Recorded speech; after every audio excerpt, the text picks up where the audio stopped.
Hello guys, I hope you are okay and I hope you are well. Welcome once again. This is Steve speaking. Over the course of this video, we are going to be talking about Bradley Barcola to Liverpool. Right now, it looks like Bradley Barcola was even an alternative option for Liverpool in the summer. And I think maybe Liverpool can decide to do business right now. We are going to also talk about Omar Marmoush because it looks like just maybe there most likely might be a window there. I am not saying Liverpool will get him, but there most likely might be window there. Right now, Liverpool need to find alternatives right now, especially some of their top targets. Right now that Antoine Semenyo have chosen Manchester City and he has made it clear that he wants Manchester City and Manchester City alone. It means that other clubs right now need to step aside. Now, before I continue, you know the drill. I do most of the talking. You share your thoughts in the comment section, and also I would love for you to hit the like button and also hit the subscribe button. This is a way to support the channel for free without paying any dime. Just hit every button below. It takes you $0 to hit the subscribe button and support the channel and support the community. Now, moving forward, this piece came from Fabrizio Romano, still talking about Bradley Barcola. Now, I saw this piece on X. This piece was reported by Fabrizio Romano, sometime in the summer, I think just before September, and it was clear in this piece that Bradley Barcola was an alternative option in case Liverpool missed out on Alexander Isak. Now, it reads, he said, Alexander Isak doesn't want to extend his contract with Newcastle United. He wants Liverpool move. And deal remains absolutely absolutely concrete, and absolutely likely. Now, it means that Alexander Isak remains primary target for Liverpool in the summer transfer. Liverpool did everything possible to make sure they get Alexander Isak. Now, he further continued, he said, if they can't get Isak, Bradley Barcola will be the top target. But at the moment, their focus remains, at least this week. We will see what happens next week. Their focus remains on Isak. I think that was a week before Liverpool decided to shoot a game for Isak or something like that. So right now, it looks like Liverpool have been monitoring this player for a very, very long time. In fact, if you check last year, last 2 years, last 3 years, the links have always been there. I am not telling you Liverpool could actually bring this player right now, because obviously when you bring a player from a different league in the middle of the season, maybe January transfer, something like that, it means that that player will take some time to adapt. That is the reason why sometimes most of this kind of signing, you bring them in the summer transfer so that you have lots of preseason time with your fellow new teammates, with the new coach and everybody, something like that. So right now it looks like Liverpool will turn to another target. Bradley Barcola is not a bad option. That's the truth. In as much as so many Liverpool fans, I think on my social media platforms, they have been hitting on Bradley Barcola. No, Bradley Barcola, no, he missed goals, anyhow and something. Bro, just calm down. The truth of the matter is, Liverpool have lots of strikers that can actually get goal. I think what Liverpool need right now is a winger that can actually take on defenders 1v1.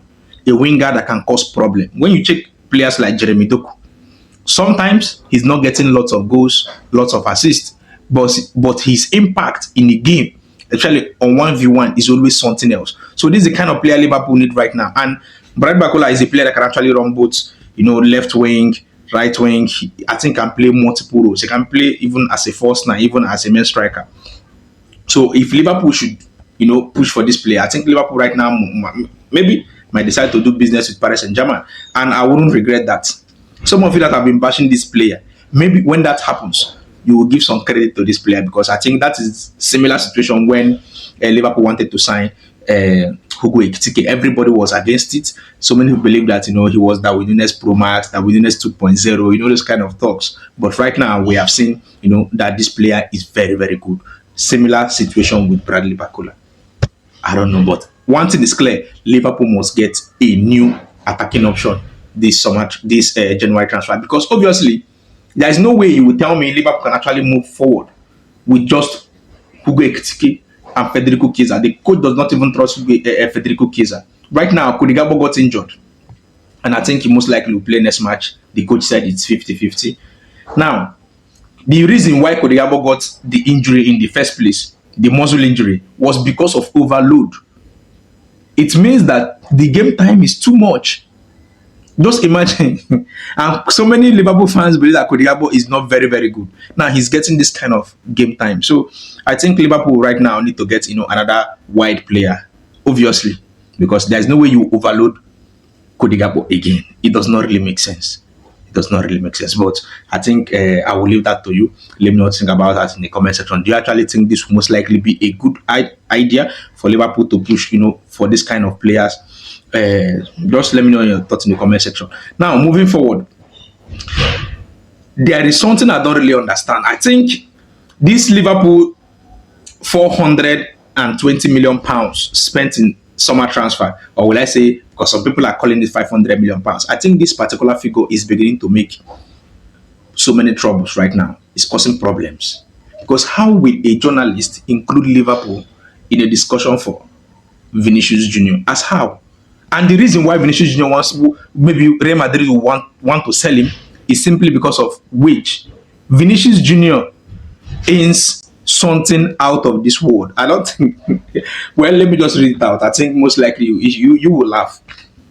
This piece came from TikTok, and they said, intermediaries representing Vinicius Jr. have made Chelsea, Liverpool, and Manchester City aware of the winger's interest to move to the Premier League. They further continued. Real Madrid are prepared to sanction a sale in 2026 if Vinicius Jr. continue to reject their latest contract proposal. Now, I don't know who is telling this. They are intermediaries. The Premier League team can actually pay the kind of money Vinicius Jr. wants. Vinicius Jr. currently earns 350k per week. Now, rumors have it that he wants to earn the same or similar to Kylian Mbappe. Kylian Mbappe earn around 550 or 600. So imagine that kind of figure. There is no team in the Premier League that can pay that amount to Vinicius Jr. right now. That's the truth. So Team Talk, remove Liverpool from this list. I use God name beg you. Remove Liverpool here, because obviously I think this amount Liverpool spent in summer is beginning to make people add Liverpool to where they are not supposed to add Liverpool. There is no way Liverpool can actually get this player. I think this is practically a joke, and they just dished out this. But I think Liverpool still need another attacking options, especially a full-grown winger. Like I've seen so many people, talking about Yan Diomande. Yan Diomande is 19 years old or so. So I don't think he's fully matured or fully grown to take on the Premier League. And I don't think Arne Slot will want that kind of player. But you can never tell. Liverpool most likely might decide to get him. And I don't think Liverpool will break the bank to get that kind of player. He's very good and can develop to one of the best wingers in the Premier League. Now, Dean Jones said Manchester City will allow one of Omar Marmoush, Savinho, Oscar Bob to depart if they get Antoine Semenyo. Now, if Marmoush will depart from Manchester City, I think Liverpool should do business with them. I'm just speaking out loud. You can let me know what you think about that in the comment section. But I think Liverpool should do business. Last time Liverpool wanted to do business with Manchester City, that was, swapping Julian Alvarez and Luis Diaz. Luis Diaz wanted to leave. So Liverpool wanted, to sign Julian Alvarez and give Manchester City Luis Diaz. And Manchester City made it clear that they don't swap rivals or they don't sell to rivals. But obviously, Liverpool have signed a player from Manchester City before. And I don't think that would be an issue if Liverpool decide to do business again right now. Omar Marmoush have been a top target for Liverpool for a very long time. However, he has close relationship with Hugo Ekitike. Both of them played at Frankfurt. Both of them used to dominate Frankfurt. So I think there is a bit connection there. And also he plays with Mohamed Salah in Egypt. So I think there is strong connection, between Marmoush and some Liverpool players. So if he decides to leave Manchester City because of lower game time, because obviously they will most likely share game time. Right now he's even struggling to get into the first team because of the form of Jeremy Doku. So imagine adding players like Antoine Semenyo right now. I think it's going to even get more difficult. So maybe he might decide to leave. If that happens, I strongly believe Liverpool should do this kind of business. But this is just my own thoughts anyways. Leave me know think in the comment section. And before I go, you know the drill. Hit the like button and also hit the subscribe button. Turn on your bell notification. This is a way to support the channel for free without paying any dime. We are Liverpool. That means more. You will never walk alone. This is Steve speaking. See you next time.